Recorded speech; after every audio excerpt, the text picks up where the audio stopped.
So here is how this is going to work. I think that Jen is going to give us some more perspectives on that. But we will start with a conversation here, some questions. We will talk about the process overall, and then we will open for Q&A. Okay, so get prepared, get your questions ready, and once we warm up here, everybody's going to join the Q&A. Is that right? Yep, that's right, Michel. Well, thank you both for joining us for this conversation. Simon, I want to start with you. You're a big believer in purpose. Why? What do you see the power of purpose for an organization like ours? So my love and my focus on purpose had nothing to do with business. It came from my own journey where I had lost my own passion for my own work. And superficially, my life looked fine and good. I owned my own business, we had good clients, we did good work, but I didn't want to wake up and go to work anymore. And so that was embarrassing, quite frankly. I was embarrassed to admit that I was unhappy when superficially things looked well. And so most of my energy went into pretending that I was happier, more in control, and more successful than I felt, which is not a great place to be. And it wasn't until a dear friend of mine came to me and said, something's wrong, was I able to take all of that energy that it was going into lying, hiding, and faking, and to find a way to restore my passion. And what I discovered was based on the biology of human decision-making, this little model, why, how, and what. And I realized I knew how I did things and I knew what I did, but I didn't know why. And so the idea of purpose has nothing to do with business. It's a deep-seated human need. Our need to belong is deeply ingrained in us. And if you consider the company as just the modern-day tribe, and the more we feel like we belong to our tribe, and the more that we feel that our company and our work has meaning beyond just the money we make and the product we sell, it actually is incredibly fulfilling and incredibly joyful. And it just so happens it's exceptionally good for business. Organizations that have a clear sense of purpose, use that sense of purpose to make decisions, hire to that sense of purpose, build structure, incentives around that purpose, tend to outperform, tend to out-innovate their competitors over the long term, almost always. Thank you. And Michel, looking a little bit about why now is the right time, hearing Simon talk about the power of purpose for an organization and what it can bring to the table for our people and how we operate. We've had a couple conversations over the last few years about who we are as a company and where we're going and how we want to be perceived, not just by our employees and our colleagues here, but more broadly by our competitive set and by people outside of the industry. Why was now the right time to tackle this? So I don't think that there is a right time, but we actually had a great opportunity. And I always had this healthy dissatisfaction with the way that we were communicating our purpose and the way that we were talking to people. And there was this never-ending conflict of people like me that are for more than 20 years in the company, and that we share this passion, admiration, sense of noble mission for doing what we do, and get confronted all the time by people that were joining the company, that were great people, asking us questions of why do we exist, what would the company miss if the ABI would not be here. And I always thought that our answers were sometimes either superficial or they were not really well thought to address the changes in society and the reason why people were asking this question. And it was because they deeply care about this purpose. It was not just a question in the air, but we were trying to give answers that were very shallow. And that thing was was inside me growing for years. And I had this conversation with Brit where I said, you cannot keep trying to answer this with averages, the average opinion of everybody. I want to give a try and bring the best people that we can and try to get to an answer to that is massive transformational, that mobilizes people, that brings more smiles than uncertainty, and that people really engage with. And then A lot of people came together. It was super funny. It's even a question that I have for you, by the way. I will link this on the question, because one of these minutes of insanity, when we were talking about that, I said, I want everybody that knows how to build this, that is really a specialist and is good at that. I want to bring Simon Sinek. And then there was this silence at the table, and people said, what are we talking about? How are you going to bring this guy here? And then I said, yes, I want to bring him. And then I think that we set Marcel on a mission together with Wyden Kennedy, and we start talking to people here and there, and someone found a way, there is always a way, to talk to you. And it was super funny because at Prince, at the beginning, people came and said, oh, he's going to join you for like a 30-minute session. But we have to let you know that, one, he doesn't do this job. Two, he doesn't engage on companies, whatever. He talks about the topic, but he's not going to do the work with you. And then I was incredibly frustrated and say, why not? If this guy is the good one, he's going to come here. I said, okay, so give me one meeting with him. Give me the 30 minutes. And I'm sure that we can sell him the passion and bring him along, and he's going to engage and help us. If he does not, we go for the second choice, third choice, we find a way to do this ourselves. And then I was always curious to understand the perspective from your side, because it was this group of crazy people talking all together, trying to convince you to join. And I'm so happy and so glad that at the end you helped us, and we continue to engage and talk after all these months. You make me sound so like I'm hidden away, that they don't let me out of my box. The reason was a long time ago I made a strategic decision that when I realized the power of this little idea, I had some choices to make, right? Where I could build a business around it, become a consultant, make good money, build a consultancy around this idea. That was option number one. And option number two was to become a preacher for a new way of thinking about business, and to work and devote my life to undoing everything that Jack Welch did. And I made a strategic choice that I would preach. And so and my goal was to get to as many people and as many organizations as possible, to spread this message. And so I would often get invitations to come and become a consultant, but what I always viewed it would take me away from spreading the message. Rolling up my sleeves for 2 years to work with one company is amazing, but I'm trying to change the way we think about business. The great news is that the movement is growing. When I first started talking about purpose a bunch of years ago, it was like hippy dippy stuff. You didn't talk about purpose at work.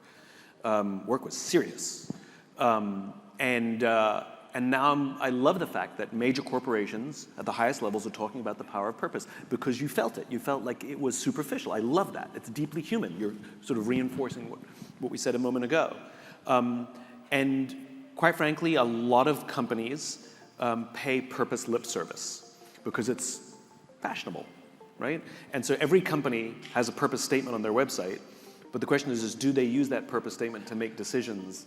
Are they using it to build their strategies? And the answer is woefully small.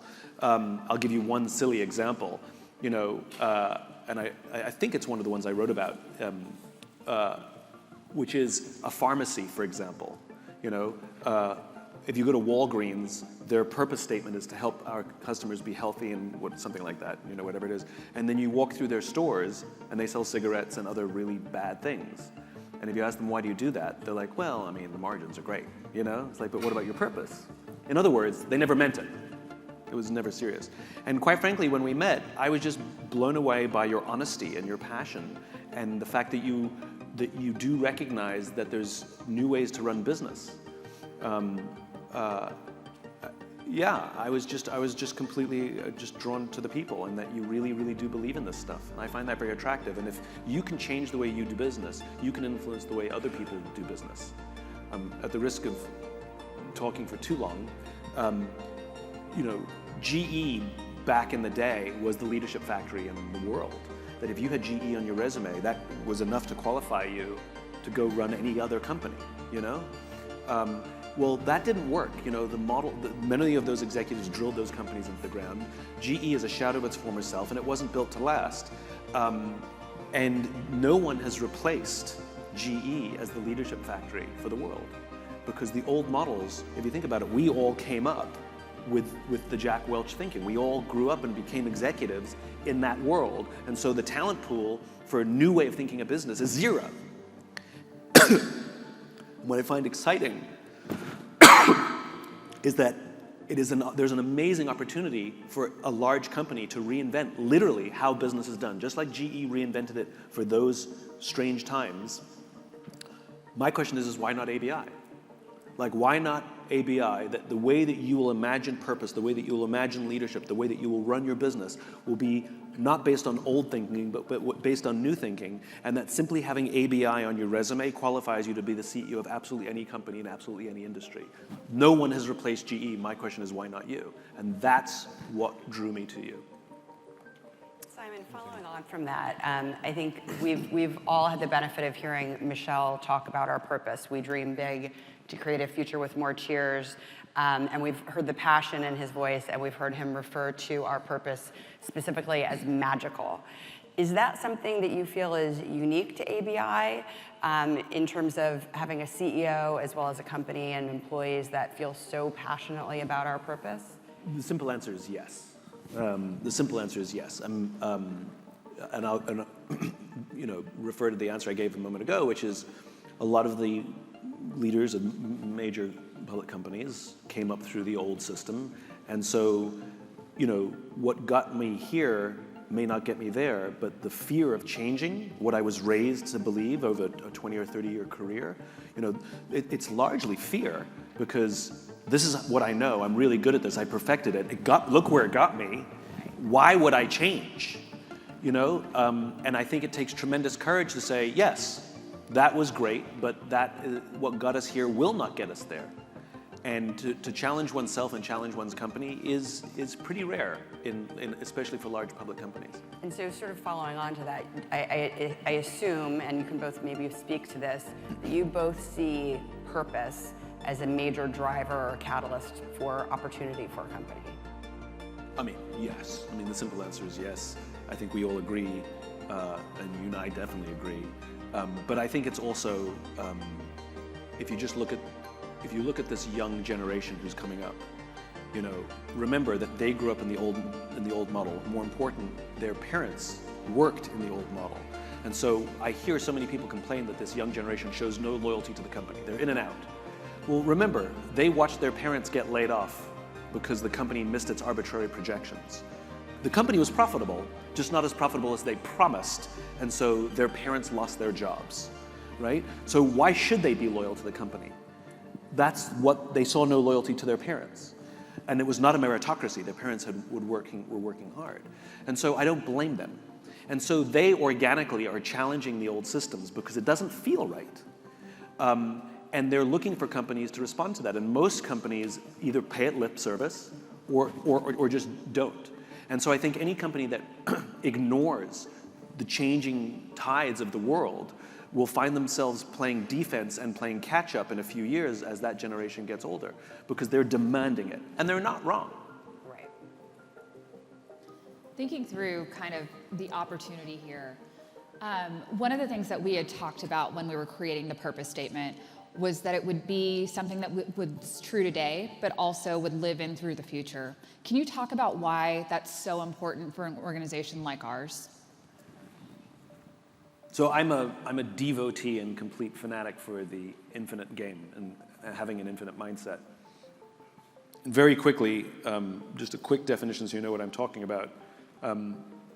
Dr. James Carson in the mid-1980s defined these two types of games, finite games and infinite games. A finite game is known players, fixed rules, and an agreed upon objective. Football, baseball. There's always a beginning, middle, and an end, and if there's a winner, necessarily there have to be losers. Then you have infinite games. Infinite games are defined as known and unknown players, which means new players can join any time, and you don't necessarily know who all the other players are. I mean, you definitely don't know every brewery in the world, The rules are changeable, which means every player can play however they want. And the objective is to perpetuate the game, to stay in the game as long as possible. Turns out, business is an infinite game. When Circuit City went bankrupt, Best Buy didn't win anything. They had to keep playing. Companies come and go, and yet the game continues with you or without you, and there's no such thing as winning. Nobody wins business. It doesn't exist. But if you listen to the language of too many leaders, it becomes abundantly clear they don't always know the game they're playing in. They talk about being number one, or being the best, or beating their competition. Based on what? And I love it when executives come to me and say, we are number one. And I always say, for now, And so the idea of building a company that can survive every single employee in this room after you've long gone, and that company remains true to its purpose, is a very, very powerful thing. A great example is right outside the front door, the Walt Disney Company. The purpose that Disney founded, and they've gone through trials and tribulations for sure, ins and outs. But for the most part, when they are at their natural best, they harken back to their founding purpose, and I love that. You ask me, is it essential? I mean, depends on what kind of company you want to run. If you want a company that can continue to innovate and set the course for what business should look like, define what innovation looks like in your industry long before you're all, long after you're all gone, then build that company. But if you want to build a company that just sucks the life out of people who work there and does damage to the industry all in the name of, it does damage to the communities in which we work all in the name of short-term gains, you can build that company too. It'll come at a much steeper cost in terms of love, loyalty, et cetera, et cetera. So, yeah. Maybe I'm just a crazy idealist.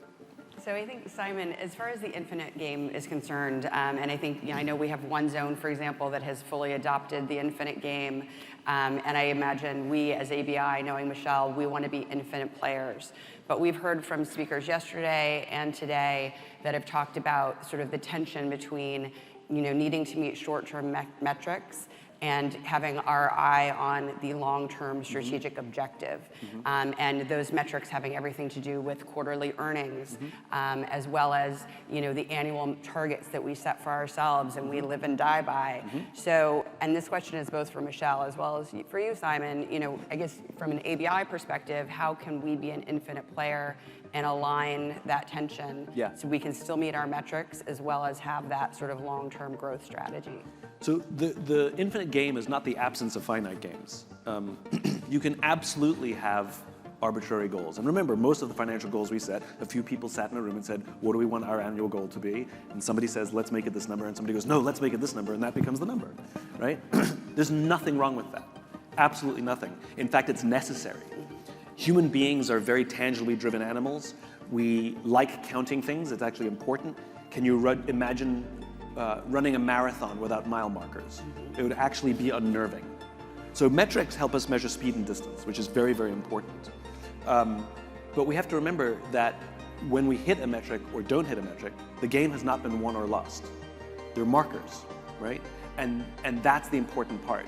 So we have to stop thinking about business like a race or a game and start thinking of it like a lifestyle.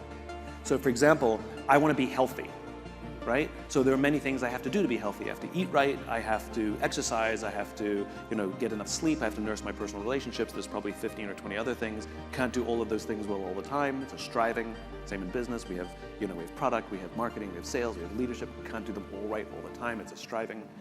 But we can set arbitrary goals like I want to lose X amount of weight by X date, right? And every day I'm going to stand on the scale. Some days I'll feel good and some days I'll feel bad. And when I hit my goal, I'm excited. But the problem is I have to keep exercising for the rest of my life. Like it hasn't ended simply because I hit a goal. And that's important to recognize. But what I find more interesting is what happens if you miss the goal? And the answer is nothing. Nothing happens. In fact, very often, we just miscalculated the time it'll take to achieve it. So if you're doing all the right things and you see the trend data is on path, and you just lose that weight in a month later or 2 months later, okay, you're healthier now, even missing the goal, than you were before. The bad news, where it gets dangerous is when we're so obsessed with that goal that I'll starve myself and stop drinking water to hit the goal, and I'm actually unhealthy. And companies do that. So the goals are good, and celebrating the wins are great, and there are wins. That's fantastic. But we have to remember that if we miss the goal, the question is, what's the trend data? Like, are we a healthy company? Are we taking care of each other? And I'll just go back a few years ago. Ginny Rometty, IBM missed its numbers. And Ginny Rometty made an internal video, which of course leaked, made an internal video that was sent out to the entire IBM that basically shit all over the sales team, publicly. And I remember talking to somebody at IBM and I'm like, what's with that video? And they're like, oh, so glad I'm not in sales, right? And basically berated them for missing the numbers. This was the first time IBM had missed its numbers, the first quarter in 69 quarters. And the CEO's response was to berate a team, berate an entire division, right? After 69 quarters, they missed their first one. Guess what happened after that berating of the team and what happened to the culture, and guess how many times they missed it after that? It continued. In other words, it's fine. It's fine to miss it. It's a game. It's a long game. So I think that's where we get confused, which is we become obsessed with we missed our numbers once. Well, we're doing fantastic, you know? So I think that's where it's just about keeping things in perspective. That's where the infinite mindset helps. It's just about perspective. So Michelle. Can I just compliment on that? Because I think that in our case, we've been discussing this in the last 2 days, and it's a very important topic for us because sometimes we set ourselves the wrong goals. Or even if we set the right goals, the right targets, to simplify the way that we measure, then we get too obsessed with that target and the behavior that follows is the wrong behavior. So we've been talking here, for example, about the beyond beer space, which are these liquids that they address needs that consumers have, but that beer does not serve them because they like sweeter liquids or higher alcohol liquids or mixed liquids. And this is an incredible opportunity for us. One target can be a given number of net revenue. But this is not why we are going beyond beer. We are going beyond beer because we want this future with more cheers. We want to attract more consumers to our franchises. So we need to expand penetration, bring more consumers into the category, and the net revenue is just a consequence of that. It's just a milestone, a mark. But if people start trying to achieve that target so hard and so obsessed, then they will do like unhealthy sales that will not turn in the point of sales, that will leave retailers upset with our product with the wrong impression that the capital is trapped there, and then we lose the long-term game, which is attracting more consumers to the category. And we have made like a huge change on our compensation and rewards model to rebalance short and long term in a way that people get free of this obsession of these 12 months targets and trying to get there.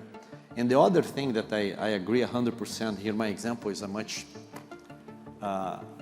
shallow one, but I love like sports and I love all type of sports. And one of the sports that I follow is like martial arts. And there is this fighter, which I think that's one of the best ever. His name is Khabib Nurmagomedov.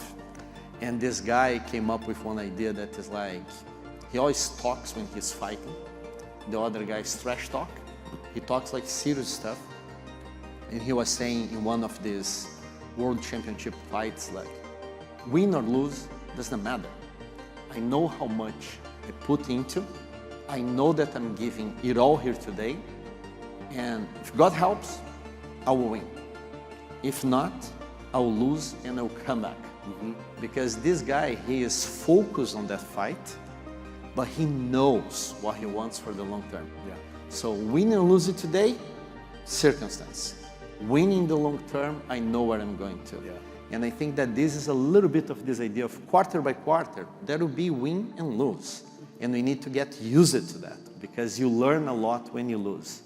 But if you are training hard, if you are exercising every day, if you are attracting more consumers every day, if you are working together with your communities, retailers, each and every day, then in the long term, I have little doubts that you can win. Yeah. Right? And this to me is this beauty of the idea of the infinite game, which I think that fits super well for purpose because there is no final milestone for a future with more cheers. Yeah. It really comes together very well on the idea. And what you're capturing beautifully with that story is the ultimate competitor in an infinite game is yourself. It's fundamentally a game of constant improvement. That's all it is. Because, you know, as we said before, if a company goes bankrupt, nobody else wins anything. It's also a game where two organizations who sell similar products at similar price and similar quality can both be wildly successful at the same time, you know, even if the numbers are like this.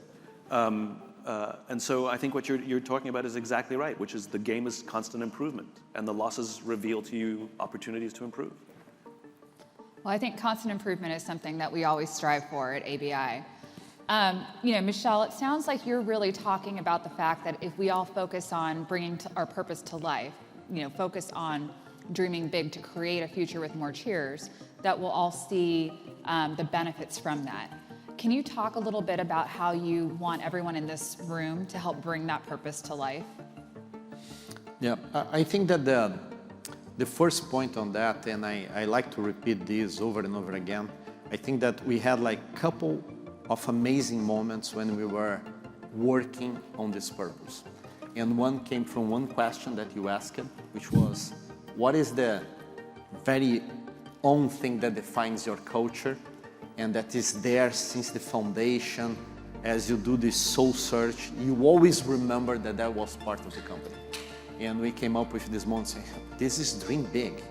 And this was in our face all the time, right? And then there was the idea, we dream big to something, and this is really how we create more opportunities to people, how we have a higher impact in the society, how we help the economies of this community where we operate our business, how our retailers grow their business so we can grow together with them.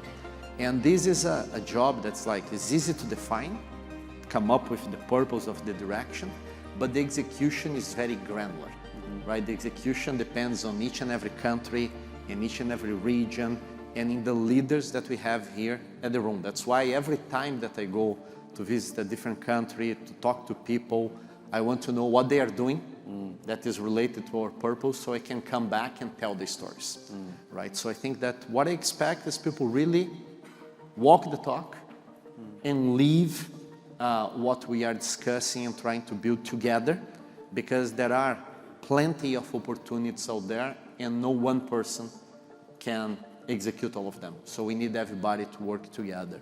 But maybe you can also complement and tell me, how do you see the role of these people here? We have not the top 1% of the company, we have the top 0.1% of the company in the room, and they are the people that really drive and manage the company in the day-to-day, because they are very close to the operations, to the communities, to the suppliers, to the customers that you have. So how do you see their role in making this purpose now come to life and really have the full impact that we expect to have? Well, they offer the most, first of all, they have the most wonderful job in the world, which is to take care of people. I mean, you know, the responsibility of most senior leaders is that not to actually do the work of their departments, but to take care of the people who are doing the work in their departments. And that new skill set, that growth opportunity to become a great leader is magical. And when you see people do things, when you see people dream big to do something that creates a world with more cheers, like when you see them do that, it's like a parent catching, you know, you're catching your kids doing something wonderful, or sharing, or helping another child. It's like you realize, oh my God, it's all worth it. All the sacrifice, all that time, it's all worth it. So leadership is a magical thing, and to be a student of leadership is wonderful. So that's one. The other thing is there's an opportunity for massive creativity. You know, the thing that I like about your purpose statement, and I would do one slight thing, which is to drop the we. I mean, you can keep it up, obviously. I'm just saying practically. When you say dream big and it becomes an instruction, right? Like you literally can go back to your people and say, dream big. I mean, that's what I want you to do, and understand what it means. So how I interpret the cheers is, I mean, there's the obvious one, right? You know, there's beer. But Cheers is it's more than celebration. It requires at least two people. And what I love about it is it's about community. It's about people coming together. Whether it's happy or sad, it's about people taking care of each other. And I love how you're pushing people to rethink how we do things so that people come together and produce something that's worth celebrating at some point. And it doesn't have to do with product. I mean, as I said before, I'm realizing as I'm thinking this through, that challenge of, if GE was the leadership factory in the past, why not ABI for the future? Like, we're dreaming big and coming up with a reason to say, look what we've accomplished in the world. We've changed the course of global business. I mean, that has nothing to do with beer, but it has everything to do with your purpose. And I think that's the challenge and opportunity everybody here has, which is some of what you are able to bring to life with your purpose is in product, absolutely, and in sales and marketing and all the things that you'd expect. But some of it is actually how you actually do business. And your ability to interpret that cause, that purpose, through the actual business, I think is what makes your purpose actually have longevity, which it's more than just a product statement or a statement of like what we want to achieve in the world, based on numbers or metrics. It's actually a statement of how we think and how we approach problems and how we tackle problems. And I think that's the most important thing. And the most important thing is you have to practice it, meaning you have to come together and work together and help each other, because this is about community. It is about Cheers. Well, and I think to that point, Simon, one of the 5 pillars of your book is specifically trusting teams. Yeah. And when you talked about IBM, for example, missing their target, among other things, it sounds like a culture issue and a communication breakdown. So when you look at ABI, I think everybody can agree we're really far along on, purpose, otherwise known in your book as just cause. Yep. Trusting teams and culture is hugely important to ABI. When you look at ABI or you look at other companies, what are sort of the key elements to building those trusting teams? And I would ask Michel as well, what does he want to see from us as far as the leaders of the company in terms of how we build those trusting teams? So number one, trust is a feeling. You can't order people to trust you. And simply being smart or getting something right does not produce trust. Let's be crystal clear what a trusting team is. We've all been on one in the past, and I hope you're on one right now. We've all been on trusting teams where we have psychological safety to say out loud, I made a mistake, or I need help, or I don't know, or I've got some stuff at home and I'm struggling and it's affecting my work product, and I need help, without any fear of humiliation, retribution, or that it'll affect your promotability. That's what being on a trusting team is, and that's what we have to build for the people who work for us. Not being on a trusting team, we've also all been there, unfortunately, where we're afraid to say, I made a mistake. We would never say, I don't know something or don't understand something. We would never ask for help because we're either going to get humiliated publicly or we're going to affect our promotability. And the opportunity to build trusting teams is what leadership is all about. That's where the strength of culture comes from. So yeah, it's essential to building any kind of business, short-term or long-term, but definitely a long-term company for sure. And all the stuff you talk about, challenging and pushing boundaries, means if you're pushing boundaries and you're thinking big, you're going to fall a lot. It happens. There's no such thing as innovation without experimentation, and experimentation inherently requires failure. And I think a lot of companies that are too finite-minded, they fear failure. They fear. Well, let me restate. I actually don't like the word failure. You hear it a lot, which is, we have a fail-fast culture, I think the problem with the word failure is it's like the word cancer, which is there's a huge difference between stage 4 liver cancer and melanoma, and a mild melanoma. But they're both called cancer. That's the problem. And there are failures which are minor and overcomable, and there are failures that are catastrophic. But the problem is they're both called failure. I like the word falling. Failure we should work very hard to avoid. But falling, we should encourage because you can get back up. I know of one large gaming company, and I love this, that they don't have parties when they hit their goals. They have parties when they fail. They have parties when a game is a complete blowout, because they're trying to acculturize being comfortable with missing a goal or complete abject failure. And they have a party, and they have their own champagne, which it has a label on it, their own label. I think it's called, they're called lessons. And on the back of the champagne bottle after the party, they actually write the lessons they learned from the failure. And so it's a company that's very comfortable with failing, which means they try again very easily, and they're super innovative. So creating a culture where falling is part of the game, I think is wonderful. It has to be celebrated. I love it. And interestingly, I'll tell you, when I interviewed with Michelle, you spoke to me about how specifically special the culture of ABI is.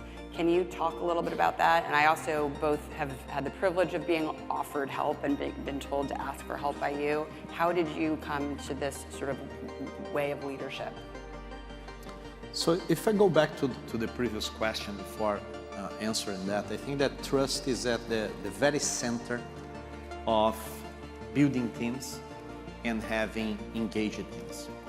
And trust is earned, it's not given. It's not because you are the director or the vice president that people trust you. And you need to earn every day, because every day you have a different situation. Today I'm happy, tomorrow I have a problem at home, the day after tomorrow I made something right, and the next day I did something wrong. So people need to, one, earn the trust. Second, I really think that this idea of exposing the vulnerabilities, talking about things that do not work, not having a theater of just greens and success and things that you achieved, is super, super important in building trust. I love the conversations that I have with people when people come to talk to me and say, let me share with you the things that are not working. And here is what we are trying to learn and get organized so we can fix that. So this is like the best way for you to start any conversation, because then you can really focus on what matters and getting the business to be better. And sometimes you see people trying to handpick and choose KPIs to tell you a story in which everything is beautiful, but the numbers and the data, and in today's world we have visibility of everything, you know what's working, what's not working. And in terms of culture, I always like to think that our culture is very simple, travels everywhere. I actually always spoke about that, so I had the chance to manage our business in China and find amazing people that understand our culture and live through the same principles and perform at very high level in China or in the United States or in Latin America. Simple, is a high performance culture, so people, they like to think that they can run, eat well, lose weight, compete and party and do everything at the same time, so people are very active. And it's a culture that when people like, they really feel good about and they want to have a contribution. When they don't like, it's very hard for you to be in that place, because if you disagree too much, if you don't want candor, if you don't want to talk about problems, if you want to hide yourself, it's very difficult, because we don't have like closed offices, because we have performance targets, because we do performance appraisal. And my recommendation for people from outside is what I told you, is speak up, look for people to help you. Every time that you have an idea, bring this forward. Don't let people just shut you down. And at the end, I always tell people, if you have any issues that you cannot solve, come to me, I will help you. And it's a simple culture. That's what I like. It's like, I like to think that we are all like athletes. We want to perform and improve our own marks, and we can do this with people that are in the same team as us. So that's what our culture is about.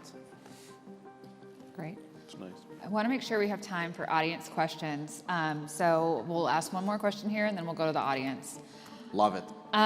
Michelle, you talk a lot about how reputation is a driver for us from a commercial strategy perspective. Can you just touch on how you think our purpose really helps bring that to life, and what you see it going forward, helping us build to? Yeah, I'll go quick so we can open up. I'm sure that you guys are craving to ask questions for Simon. We've been seeing each other already for like 24 hours.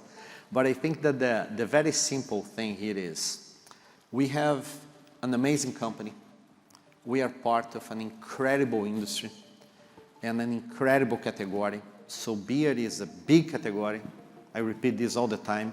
1 out of 100 jobs out there is related to our industry, from farming to the retailers and bars and restaurants. 1 out of 100. We have a huge impact in the communities where we operate.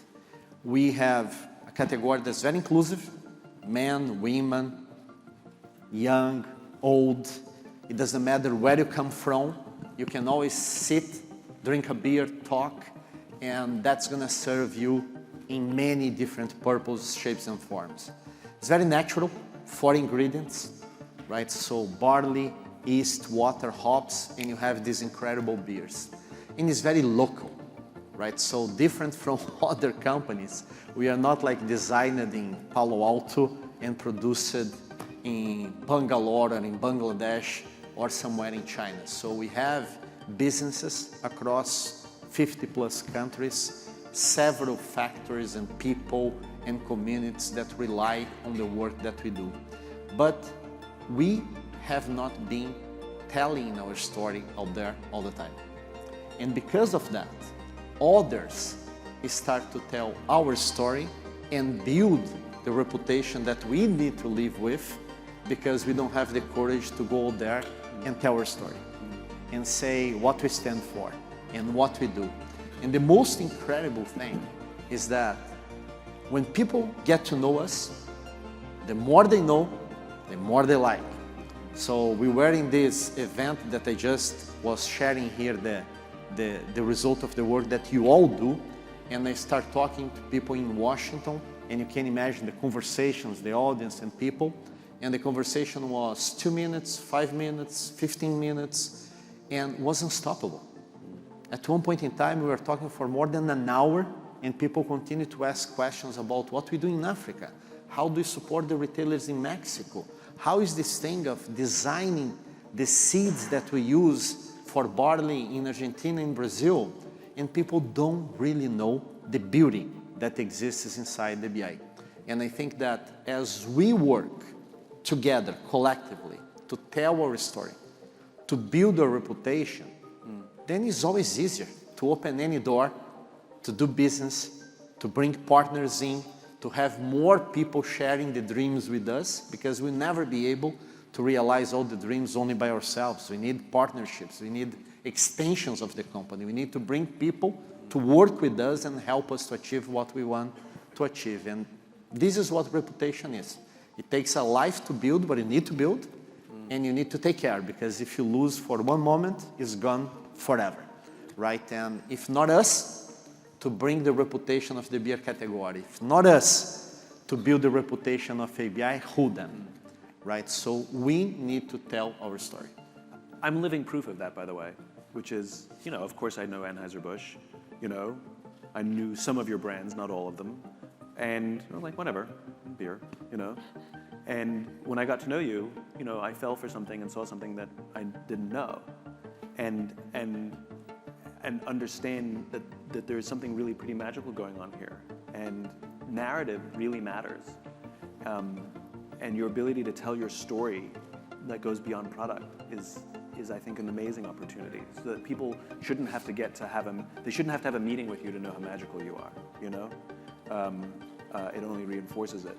If I may, I talk about the concept of worthy rivalry, which is the other companies out there who, do things better than you so you can learn from them. And the way that Phil Knight used to talk about Nike, I don't know if you've ever heard the story. He was speaking at a large conference, 1,000 some odd people, whatever it was. And most CEOs, as you know, when they show up to talk about their companies, they talk about revenues and market share, and he stood up and he said to the audience, if any of you have ever run for exercise, can you please stand up? Most of the room stood up. He said, if you run at least once a week, please keep standing, everybody else sit down. Most of the room sits down.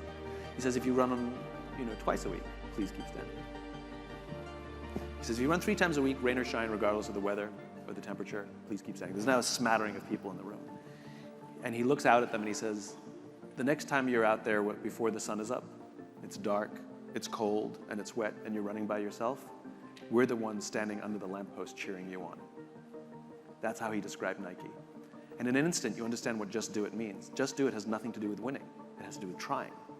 And if you look at the history of their advertising, Bo knows this and all of those things. It had nothing to do with my favorite one was the kid who takes the steak. Did you ever, I don't know if you remember this old TV commercial, you know, a kid somewhere in Latin, South America takes a soccer ball, puts it on the kitchen table, takes a red raw steak out of the fridge and wipes the blood all over the soccer ball. And then he goes outside and puts it on, and all the dogs in the neighborhood sniff the blood, and they start running and chasing him, and he's kicking the ball. It has nothing to do with winning. It has everything to do with trying. It has everything with doing. And his story, his ability, his narrative captured that so exquisitely. And when Nike's at their best, they celebrate the ones who do, not the ones who win. And yet, ironically, it's one of these major sports brands. And I think you have an amazing opportunity for people to fall in love with you the same way we fall in love with Nike. Great, thank you. Let's get to the audience.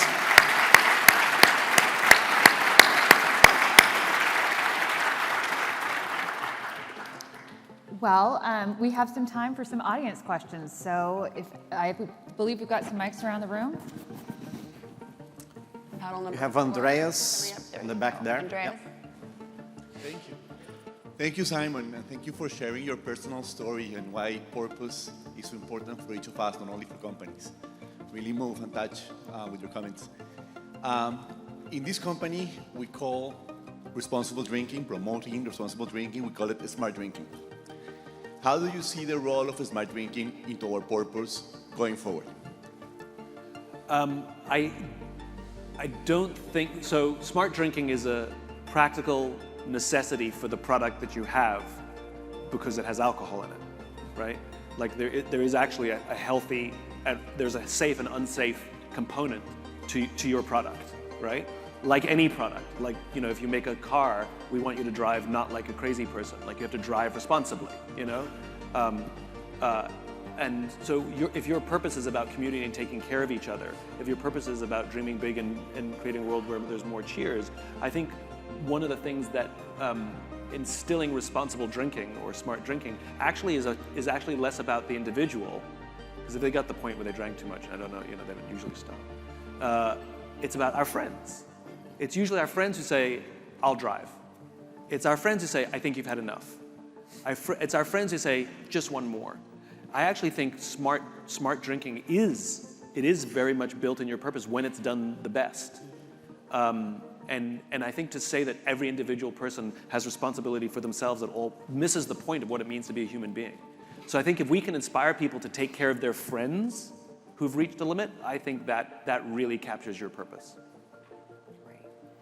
Thank you, Simon. Do we have additional questions? I'm sure we do. I see See a hand on the back there. hand. There you go. Is that It's Carla. Carla? Great. Hi, Simon. Thanks for sharing everything with us. I have a question on vulnerability.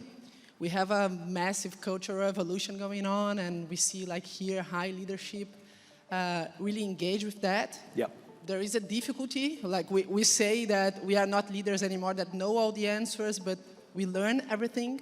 But it's difficult in practice to be vulnerable and to accept and not being able to have all the answers. So if you can share with us more on how to exercise vulnerability and how us as high leaderships can also influence middle management to exercise vulnerability. Yeah. Thank you. It's a great question, and that word scares a lot of people. You know, when we're told you have to be vulnerable, right? It's scary to a lot of people. It doesn't mean you have to walk through the halls crying every day. That's not what it means. What vulnerability means simply is I'm willing to share, as I said before, I made a mistake, I don't understand, I don't know, I need help. Because that is a position of weakness, right? Because as leaders, we think we have to know all the answers. We think we have to be right all the time. And the problem is when we project that, it actually has a negative impact, which is we now put pressure on people that they always have to be right and they have to have all the answers because I'm always right and I have all the answers. In other words, you'll never get the truth out of anybody because that's the example that you set. being vulnerable when you say in a meeting, I don't know, or I don't understand, can somebody explain that to me again? What you're doing is you're creating an environment where other people can say, I don't know, can you explain it to me? And you get more information that way. But I think even expressing how we feel, right?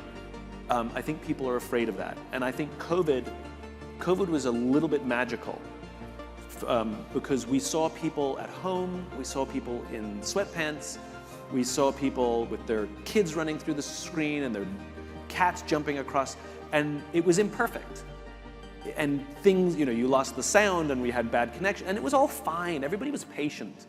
And I really appreciated that we learned to be patient with people's humanity. But how many leaders talked about when they were really struggling during COVID? I went, at the beginning of COVID, I called a friend of mine. We had to pivot our organization. Because we made most of our money from in-person events. And I called a friend of mine who's active duty military. And I said, how do you compartmentalize your emotions so you can stay mission focused? Because I gotta stay mission focused. I don't have time to worry about what's going on. And he gave me a very stern warning. He said, you can't. He said, no one can compartmentalize their emotions. He said, at best we can do it for a short period of time, but every single one of us will suffer the trauma of combat. He says, the hard part is you may not suffer it in the moment, you may suffer it 4, 5, or 6 months later after you've been home already. He says, so the stern warning is you're gonna suffer the trauma of COVID at some point. And I called all my A-type personality friends and said, we're gonna be hit, there's no avoiding it, no matter how strong we think we are, it's gonna hit us, and we all made a deal to call each other if we started to struggle. And sure enough, one by one, 4, 5, 6 months into COVID, the phone started to ring and people were really struggling. And we all made a deal that we never cry alone. If you have to cry, you call somebody. That was the deal we made with each other. And sure enough, almost on schedule, about 4 or 5 months in, I started to go through my depression. Did struggle to recognize it, right? Was afraid to call it depression because, I'm a happy-go-lucky guy. I don't have depression. I don't want to be diagnosed, right? But that's what it was. I was suffering trauma from COVID. And one of the first things I did was talk to my team. Actually, the first thing I did was I called my active military friend and said, what are your symptoms when you suffer the trauma of And he answered my question. He said, well, my sleep pattern gets really screwed up. He said, I go to bed really late for no reason, and I don't want to get out of bed in the morning. And I was like, yep. And he's like, I don't really want to talk to anybody. I become really antisocial, and I'm definitely not asking anybody for help. And I was like, yep. And he's like, and I'm unproductive. He says, I'll have an unproductive day. And he goes, that's okay. I'll rationalize it. That's okay. You're fine. You've been busy. It's okay. And I'll have another and another and another. And I'll keep trying to hide it. And I was like, yep. And that's when I realized I was in it. And so one of the first things I did was we had an all hands team, as we always do. We had one of our company all hands meetings. I said, I'm going through it, guys. I said, I'm really struggling hard. I said, my sleep pattern's off. I'm not motivated. I'm struggling to ask for help. I'm going through this. And I just need you to all be a little patient with me. I'm figuring it out. I'm sorting it out. I'm asking for help. But I'm not going to be very good right now. And I just need you, as a team, I need you to be patient with me. That I did that to my team made it possible for them to do that to me. If I had pretended that I was happy throughout all of it, I would have put pressure on everybody who was struggling to pretend that they were being happy. And the worst part about that as a leader is then how can I help if I don't know? And we make the mistake very often that when somebody's high performing, that they're fine, because some people, the way they manage stress is to double down at work. So their performance will actually be through the roof, and they're struggling really hard. So performance is no indication of someone's stress. And so I think when the ability to be vulnerable is one of the greatest and most difficult leadership lessons any of us can learn. But it is so important to building trust when people see us as human, because it allows them to be human too. Do we have another, I see, in the middle of the room? And if that whole story scared you, if you feel like you're going through something like that, call one of each other. I assume you have friends in the room, and do it to one person. I'm struggling, what do I do? And you'll find that you can produce tremendous courage when you have at least one person who's got your back. I think we have Craig there, right? Oh, no. I'm Okay. here. Pablo. Thank you, Simon, for the inspiration, and also thank you for the challenge, about GE being the leadership factor of the past and how can ABI become the new one, right? I wanted to ask you, can you give us 2 or 3 examples of what GE and Jack Welch got wrong and how ABI should think about it differently to become the new leadership factor of the future? Yeah, absolutely. So in the mid to late 1970s, an economist by the name of Milton Friedman offered an entirely new definition of the purpose of business. He said the purpose of business is to maximize profit within the bounds of the law. That's a very low standard. Like, what about ethics, right? But this new definition of business, which was simply to maximize profit, believe it or not, that wasn't the definition of the responsibility of business prior, right? It was more Adam Smith, which is to produce great product, and great product is how we, take care of the consumer, and that's what makes us thrive, and all of that stuff. And it shifted the focus of business inwards, and a lot of executives embraced it. And you started to see that Miltonian embracement of really start to gain momentum in the 80s and was full-fledged in the 90s and 2000s. So it has nothing to do with Republican or Democrat. We saw it fly, and we saw policy change to embrace that definition. So for example, there was no such thing as using mass layoffs on a regular basis to manage the numbers. There was no such thing as mass layoffs to balance the books prior to the early 1980s. It did not exist. It was used as a last resort when the company was really losing money, right? Did not exist. That's number one. Number two, the whole idea of rank and yank that Jack Welch popularized, where you rank the entire company based solely on performance, you promote the top 10% and fire the bottom 10% every single year, with no assessment as to, are they stabbing each other in the, are those high performers bad for the culture, stabbing each other in the back for their individual performance? And are the low performers struggling with other kinds of issues? Maybe they're under stress, maybe it's market conditions, who knows? Didn't matter. You get ranked, you get fired, you get promoted. Guess what that did to the culture? Everybody was stabbing each other, right? The imbalance of shareholder supremacy. Taking care of our shareholders was always a thing. It's not an issue, but it wasn't considered more important than the customer or the employee. We now live in a world where the shareholder is now considered more important than the customer and the employee, and you hear bankers and CEOs talk, they're talking nonsense when they talk about their fiduciary duty, right? It's completely made up. And that all was popularized by Jack Welch. He was the poster child for all of these new ways of running business that are now completely standardized. One of my favorite stories is actually from Gary Ridge, who's the CEO, he just retired, CEO of WD-40, which is a public company. And he was on his analyst call, and his analyst said, "Gary, you missed your numbers." And Gary said, "No, I missed your numbers. My numbers are just fine." But that all of that, you know, that companies are making decisions based on a 27-year-old analyst telling you that what you need to do so he can get his bonus, like that. Thanks. We can thank Jack Welch for all of that. I see we have a question right here. I think we have Craig there. Craig was first. I have strong opinions. Flavio has the mic. Flavio.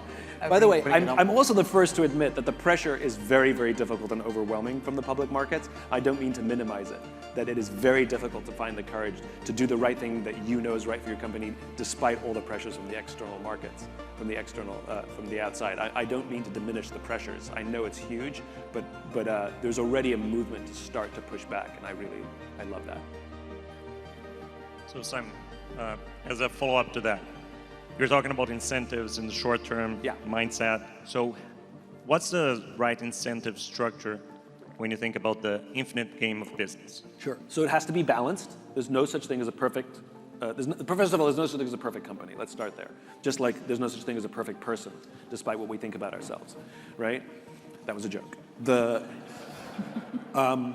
It's always a striving, and it's always constant improvement.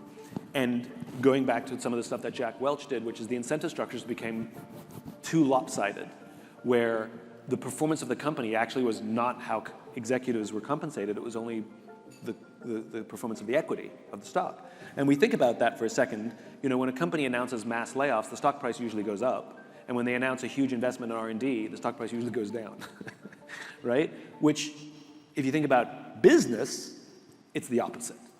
And so it's about a rebalancing, which is, I think, performance of company needs to be included. I think that long-term needs to be included. I think that adherence to values needs to be included. So that's all fine and good. You're a high performer and your numbers are great, but nobody trusts you. You stabbed 1,000 people in the back to get to the numbers you're doing, and you are actually damaging our culture. No, you don't get a promotion.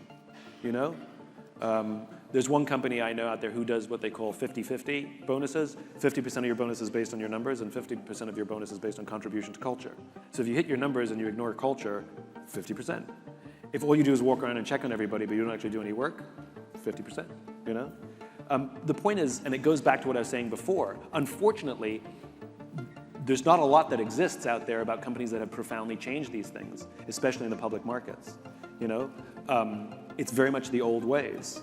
And there's companies that are experimenting here and there with bits and pieces, but like really robust trust measurements that can be included into somebody's compensation package kind of doesn't exist. And so this is where I challenge ABI to think big, which is the metrics need to be invented.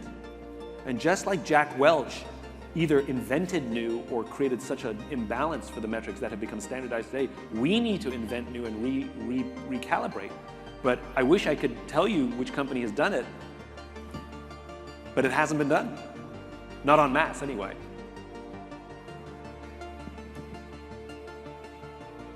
Right over here. Thank you. Hello. So Simon, thank you very much for the thoughts and the comments. And Michelle and Kate and Jen, thank you for this session. I will say I found it very valuable. And took a lot of notes and words already. But I'd like to pull out one word, Simon, that you said, which was preacher at the very beginning, and ask a little bit about that word and to dig into it. Because when I hear the word preacher, there has been a lot of lack of trust in the world, within religion, between countries, media, government, neighbors, between, almost every indication. So we're almost in a low trust world that's here, and yet we're trying to create a high trust company and culture that's centered around the purpose itself. So my question is when you think about how you be an effective preacher, particularly for kind of this leadership group, where we are all tasked with that, very much and the purpose and living that purpose and talking about that purpose, how do you be an effective preacher, not a false prophet, and really make it live and breathe in the organization? Right. What have you found that works well? So so the word authenticity is bandied around a little too much, so it's kind of lost its meaning a little bit. But the true definition of authenticity is that you say and do the things you actually believe. And I believe these ideas to the core of my being. And the reason you can tell is because I talk about them with great passion. You can't manufacture passion. Like I can't give you a passionate, presentation about the migration patterns of European swallows, because I don't care, right? And so to be passionate is finding connection. Passion is an output, not an input. I always love that. We only hire passionate people. Well, how do you know that they're passionate for interviewing but not for working? Passion is an output. Like when I'm a part of something bigger than myself, when I love my team, when I feel supported, what you get is passion. Working hard for something we don't believe in is called stress. Working hard for something we love is called passion. And so, number one, you yourself have to connect with the purpose of the organization.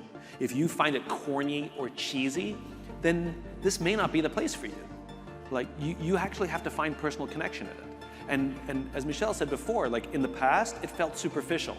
And I've seen that a lot in companies where executives are expected to go, preach, but they don't even believe in it. I asked them in private, like, do you believe in it? Like, no, not really. They have to read it. They don't even know what it is. They can't even remember it. So you have to find connection in it, and more important, you have to look for examples that bring it to life, both in culture, but even outside. It's not always product related, as I talked about before. Dreaming big to produce more cheers could be, it's a mindset, it's an operating principle. And so I think people are smart. You can fool them for a little bit, but eventually they catch on. And people ask me all kinds of questions, And what they find is consistency in my answers. And sometimes I'll say things that are unpopular, or sometimes that I'll say things that, maybe I shouldn't say in public. I am polite, but I still say the truth. Like, I remember I spoke at a large company, we'll leave their name out to protect the innocent or the guilty. And one of the C-level executives came up to me before, and he says, listen, I know you talk a lot about layoffs, and don't talk about them in your session, because we have an unannounced round of layoffs that's coming because we missed our numbers, right? And so don't talk about it, he instructed me. And I said to him very polite, like, listen, I'm not gonna target you, I'm not gonna humiliate you, and I'm not gonna bring it up, but if somebody asks me a question about it, I'm gonna talk about it. And he says, I don't want you to. I said, then you shouldn't have hired me. Like you know who I am, and this is what you get. Like, I'm not your monkey, I didn't say that. He asked me to think about it, and somebody asked the question, and I answered it, And I told them my opinion about what they do to a culture. And I understand that sometimes they happen, but they have to happen for the right reasons, and they can't happen on a regular basis because the cost is dramatic. The damage we do to the culture is dramatic. So it really, really, really has to be worth it to do that much damage and that much cost. You get the point. And so I think to be effective preachers, which some of you will be naturally better at than others, it's not a problem. This is why we have each other. We're partners. But part of your job in senior leadership is to embody love of the brand, which doesn't necessarily mean, being a preacher. You don't have to necessarily stand on stages, but you do get to find fun ways to bring it to life, like starting a meeting. Like, you can start every meeting talking about it. Like Dick Robinson, who used to run Scholastic, they had an amazing cause, which is to inspire children to love reading. And he would bring it up in every meeting. Remember what our cause is. It's to inspire kids to love reading. And he was constantly reminding people, and people loved it and believed in it. It's why they worked there. I bring up our cause.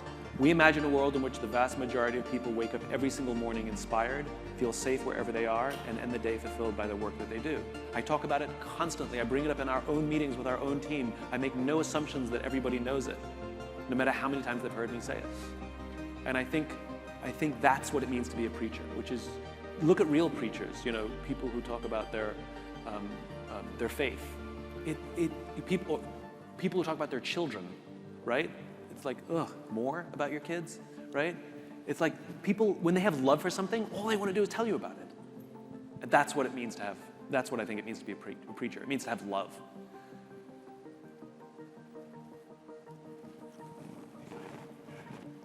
Can you wait for the mic 1 second? You have it? Okay, there we go. Simon, question here in the back. In your books and conferences, you talk about the generational gap, especially for newcomers into the workforce. As senior leaders here, what advice can you give us in practice to become more self-aware? It's a hard one. And this younger generation seems to be getting harder. Because they're way more activists. Millennials were difficult, but this younger generation, they're more activist, which when it's like climate change, we love it. But like when you're like the intern and you're sending an email to the CEO going, I don't think that you, there's other ways to do that. It starts with empathy. And we have to understand it's for better or for worse, the changing nature of what work has become in our lives. If you go back a bunch of decades, it used to be that you got your sense of purpose from church, you got your sense of community from bowling league, you knew your neighbors, you barbecued with them on the weekends, and work, I was loyal to work and work was loyal to me. At some point I'd get a gold watch. Aside, there's an entire generation that when I talk about the gold watch, they have no idea what I'm talking about, right? That's how much the world has changed. And work was simply a place that I made a living to pay my bills. But I still enjoyed it was still loyalty. Over the course of time, church attendance is down, bowling clubs don't exist anymore, we don't talk to our neighbors, we become very insular. And what's happened is all of that pressure is now being put on the office. I now expect my company to be the place where I get my purpose, the place I get my friendships, the place I get my community, and the place I get my social life. Now we've also added the place you have to agree with all of my politics, right? That's a new one. And it's even now, especially during COVID, it's gone up even higher, especially for this young group, where you also have to be my therapists, my therapy. I'm going to bring all of my problems to work. And where the idea of emotional professionalism seems to have gone away. You know, where you actually see people sitting in meetings like this. And you're like, what's going on? Having a bad day, right? That's emotionally unprofessional, right? I want you to bring your emotions to work. I want you to bring your whole self to work. But for the same reason that we exercise emotional professionalism in other aspects of our lives, we also do it at work. So one of the struggles of this young generation is they are not equipped on how to deal with stress. They're just less equipped than previous generations for various reasons, including social media, internet, and parenting and all the rest of it. There's many reasons for it, but they're really not good at dealing with stress. They're really bad at dealing with confrontation. They're so confrontation avoidant that they would rather ghost someone than break up with them after dating them for 6 months, right? That they would rather quit their job than ask their boss for a raise. And usually in spectacular fashion, like, you don't value me, you don't pay me enough, you're like, if you just asked, I would have given you a raise. We love you. But they quit because they're just afraid of the conversation. So they're very intimidated by confrontation. They're ill-equipped to deal with stress. There's an emotional immaturity, emotional unprofessionalism, right? And it's not a good thing or a bad thing. It just is. And so us having empathy and understanding that is important. And so it raises the question, how are they dealing with their stress? Not well. And so there's a new phenomenon that I'm seeing happening in a lot of offices where, especially young people, are finding the one or two the empaths on the team, and they're going to them with all of their problems. And it's not the traditional, I hate my boss, I hate my job. Venting about work is fine, I have no issue with that. But it's, I hate my mom, I don't know what I want to do with my life, when am I going to leave my house, my boyfriend's not working out, my girlfriend's not working out, like every problem in my life on this one or two people at work. And we've had it happen on our team. We had 3 people quit. And I got a little team. I got 3 people who quit because they said they were burnt out. And I was like, I know how much work you do. What do you mean you're burnt out? So I'm like, do you have another job on the side? How can you be burnt out? You know? What I discovered is they were the empaths on the team, and everybody was calling them to unload. They were burnt out because they were taking on everybody's stress, and they were exhausted. They couldn't take it anymore, and they just quit. And when I talked about this publicly, I had a 23-year-old come up to me in one of the companies and said, I do that. And so we have to recognize they are struggling in a changing, chaotic, crazy world right now where there's so much uncertainty in this world. Like the world is always uncertain, but my God, it's war and the countries at each other's throat, and there's challenge and the global warming, and it's just insane, these poor kids. And they have no outlet. They don't know how to deal with it. So it's a challenge for all of us, is how do we hold space for them? And the problem is they don't even recognize when we're doing the right thing for them. That's the hardest part. A lot of anger, but the problem is it's gonna take a bit. Like, we're in a period of extreme flux, and it's not going to settle for a little bit. It's going to be a very bumpy road for the next few years. There's no right answer, and no good deed will go unpunished. But keep trying, because they're people, they're humans, and they're struggling. Sorry for the long answer. Hello. First of all, Michelle and Simon, I've been around here for a long time, and I just want to say thank you for having the courage to open up the space to even have a conversation like this in a group like this. So number one, thank you for that. That's very encouraging. I think my question is you know, having Simon and James back to back is very interesting, right? Because we have to manage the quarterly earnings, and yet we have to have the faith to invest and make the right decisions for the long time. So Simon, how do we better manage that inevitable tug of war between those two very important things that we have to do, the and versus the or? And again, tension is fine. There's nothing wrong with tension.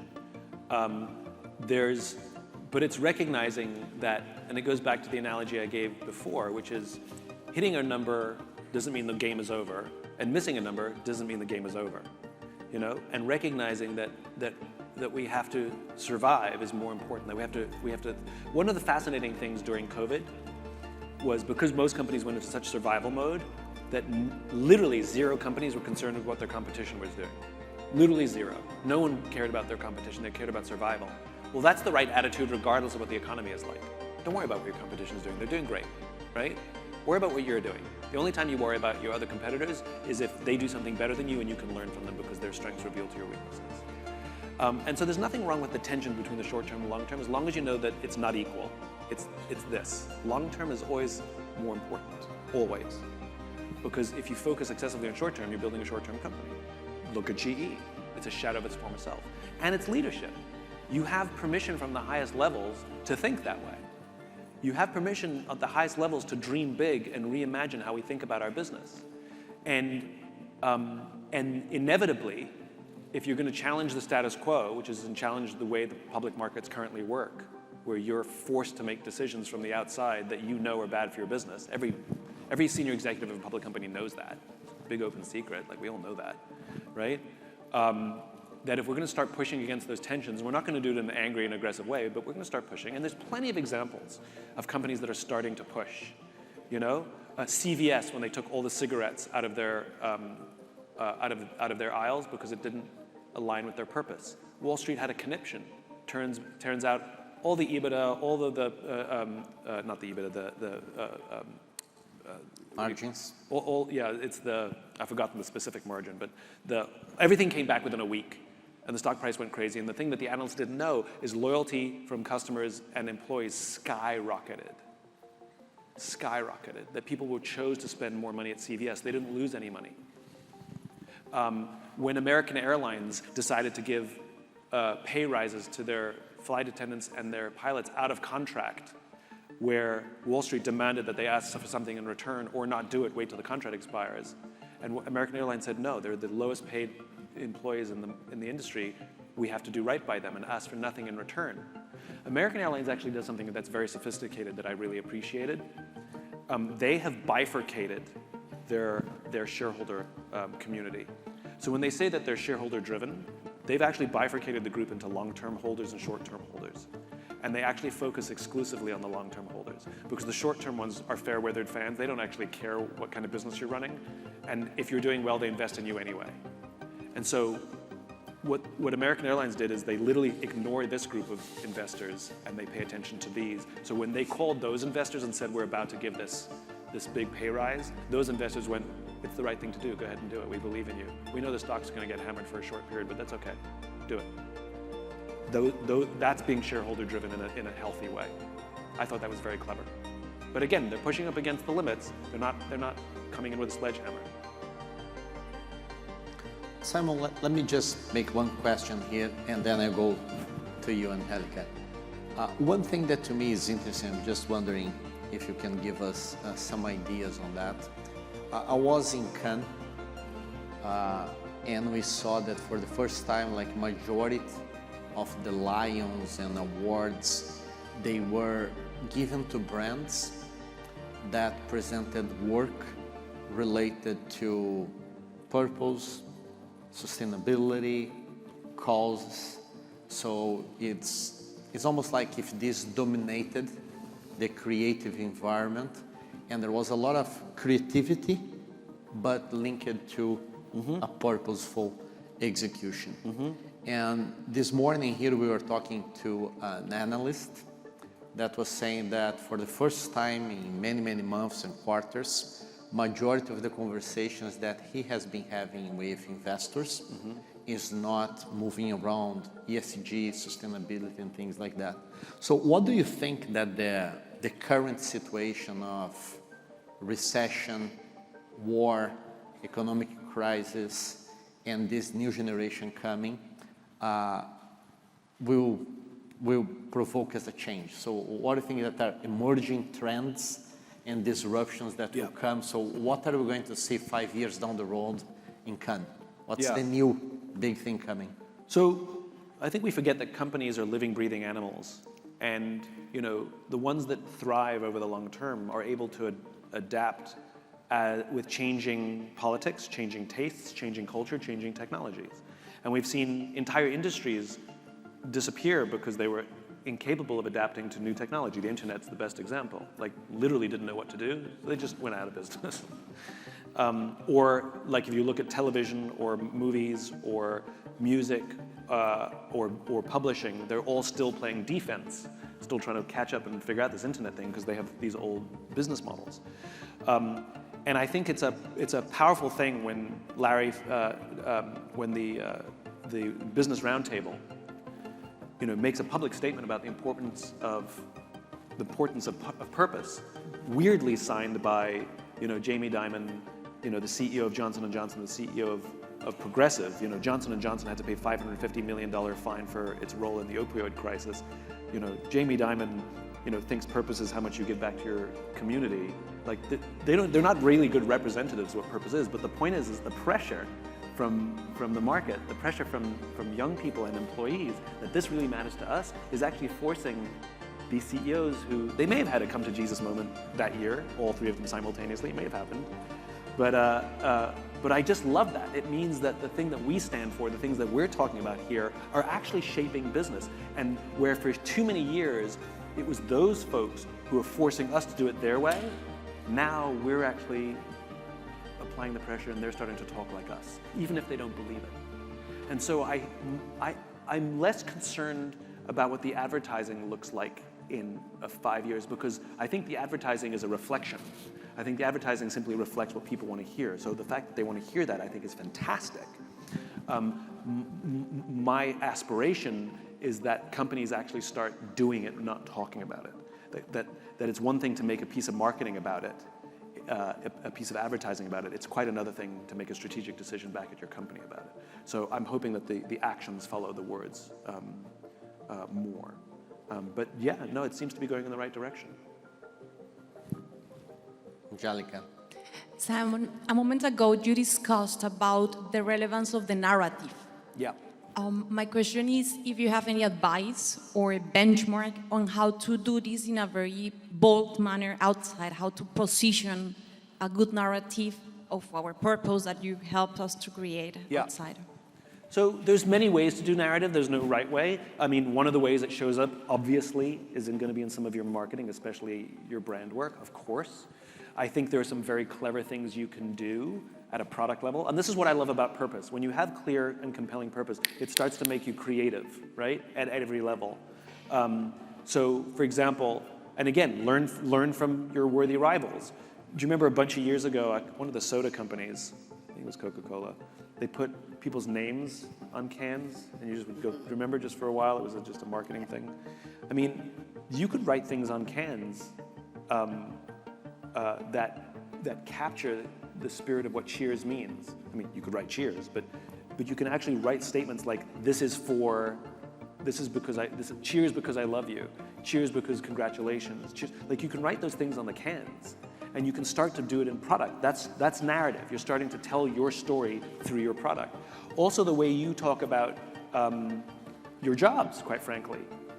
If I ask the average employee at ABI, if I were to sit next to them on a plane and say, what do you do? The dreaded question, right? What do you do? Oh, I'm a marketing manager at Anheuser-Busch. Okay, right? What would it mean if they were to actually say something at a higher level than that?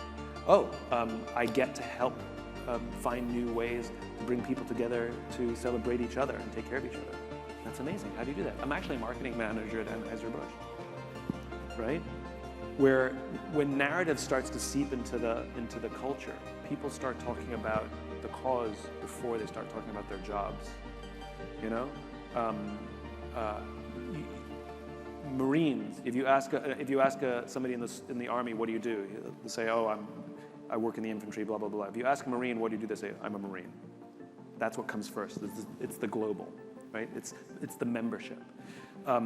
I think every time you every time you show up on television, and every time you give a public speech, it goes back to that story of Phil Knight. And I'm not proposing you tell Phil Knight a Phil Knight type story, but the point is like you're going to go on Squawk Box and they're going to ask you a question, and your ability to talk about your cause, not sometimes in the literal words, but sometimes in interpretive words. And how you imagine the company coming to, and what bold means, what dreaming big means, and sharing some of those dreams. And like, we're a company that says we dream big. Let me tell you what we mean by let me tell you some of the dreams we have. And you can talk about how you're changing your incentive structures. You can talk about how you're challenging old notions of business. You can talk about how the world is changing, and you're not going to follow the change. You're going to lead the change. This is all narrative, and it all is based on the same core. So to answer your question, there's no right answer, but if you listen to all of the different narratives, they all have a flavor. It's like somebody asked before, like, how am I an effective preacher? If you go watch any video I've made, and if you go read any book that I've written, you can feel that there's a theme. That theme is always there. And people are smart. People can discern themes. And so the more consistent you are in all the different ways you bring it to life, people start to understand what that theme is. Like Disney. It's always there. I think we have time for one more, right? That's right. I see Felipe there. No. Simon, how do you see companies measuring success towards the purpose? Like usually, how are companies measuring, or like if they are far or close to achieving kind of your purpose or your dream? So, purpose is always idealized, right? Like, as I said before, I imagine a world in which, right? I know I'm not going to get there. Like when Martin Luther King said, I have a dream. Like one day little black children will hold hands on the playground with little white children, right? Like all of these things, they're all strivings. And the milestones that we pass make us feel like we're making progress. And that's why metrics are really important and milestones are really important. And the most important thing is context. There's nothing wrong with quarterly numbers or annual numbers. The only question I would ask is, to what end? To what end? Like, I was talking to a young entrepreneur last night, and she's looking for investment. And one of her potential investors said, how long is it going to take you to hit $100 million revenues? And I said, don't take that person's investment. Show me one article, one. I just need one. Show me one article in HBR, one study, I don't care, that demonstrates that hypergrowth or high-speed growth is good for the company on any level. The answer is there are none. The pressure comes from that person trying to achieve their financial goals. So they put pressure on you to make your short-term goals, right? And so there's nothing wrong with goals as long as we understand the context and the purpose of that goal, right? I like to think of money like fuel, right? And a car is the company, and the purpose is the destination, right? And if money is fuel, it makes the car go. You absolutely have to have money to make the company go. There is no dreaming big if you have no fuel. You can have the most beautiful car in the world, and yet if you got no fuel, it's pointless. But we don't own a car to buy fuel, right? We don't have companies simply for the money, right? It's the destination. You want to be able to go somewhere. And the passengers are the employees, and they're excited, not about the fuel in the car. How much fuel do we have? No one gets excited by that. We get excited where we're going. We're going to Alaska. Are we near? And that's the analogy. And when there's a roadblock, if you're only driven by the metrics, then the way we think about money, the way we think about corporate goals is the same way we think about our goal is to drive 200 miles a day. Our goal is to make X amount of money, right? That's how we think about it. Well, what happens if you drive 150 miles? Is that a problem? What happens if there's a roadblock? Do you know what to do? You start freaking out and panicking because you're going to miss your numbers. Where purpose-driven companies that know their destinations in the idealized state, they take detours. And to the outside world, it looks like you're going sideways or slowly, but you're just going around. And that's how companies actually look. You know, it's circuitous and messy. And purpose helps us keep focused on the very far distant future, so we know we're going in the right vector, even if somebody can't tell we're going in the right direction. And so people have to understand the purpose of the goals you're setting and how they're contributing to something. And start talking, like we and our P&L, I don't have the word profit on my P&L. It doesn't exist. On my P&L it says freedom. I damn well want more freedom this month than I had last month. Right? Freedom to say no to things I don't want to do. Freedom to give it away. Freedom to take care of my people. I want freedom because profit means nothing. So I'm trying to contextualize all of these words that have no inherent magic to them. So yeah, think of money like fuel, and fuel drives your purpose. Be purpose-driven and talk about the place you're trying to get to and talk about the world that you imagine. And you damn well better make a lot of fuel to get there, because it's going to be expensive and it's going to take a long time. Thank you both. Thanks so much.